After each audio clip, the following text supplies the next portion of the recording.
There is a rhetoric out there, though, that when you have risk parity, you have a controlled funds that need to rebalance, that you could see hundreds of billions of outflows of U.S. equities. Do you think that that's coming?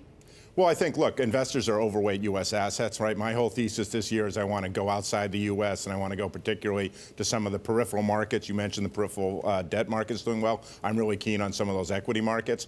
So the U.S. is expensive, it's over-owned, it's late cycle. So I think the opportunity set is outside the U.S. Is it still over-owned? It's less owned than it was last Thursday. It's definitely still over-owned. I mean, this cleaned out volatility, right? But it hasn't cleaned out people's positioning in terms of being overweight, because you haven't seen the dollar. The dollar would show you that reaction, right? The dollar's actually strengthened over the last week, and so it suggests that you haven't seen foreign selling. This has been a homegrown environment, and you can tell by looking at how emerging markets have done, how gold has done, how other assets have done.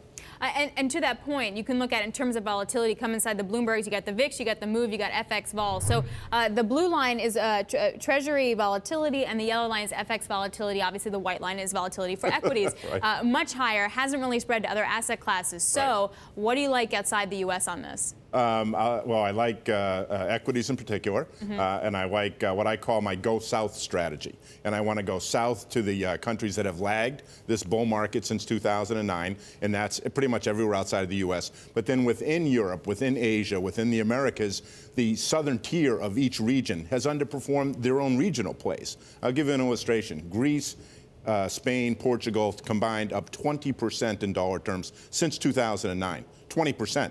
The U.S. market is up 400%.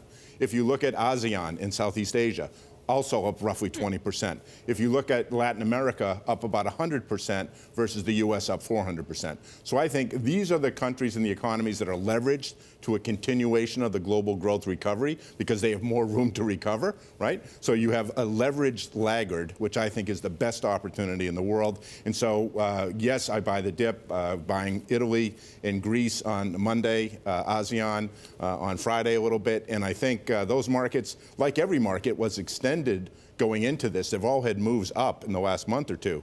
But on a fundamental, strategic, multi-year basis, I think the opportunity set is in these leveraged laggards.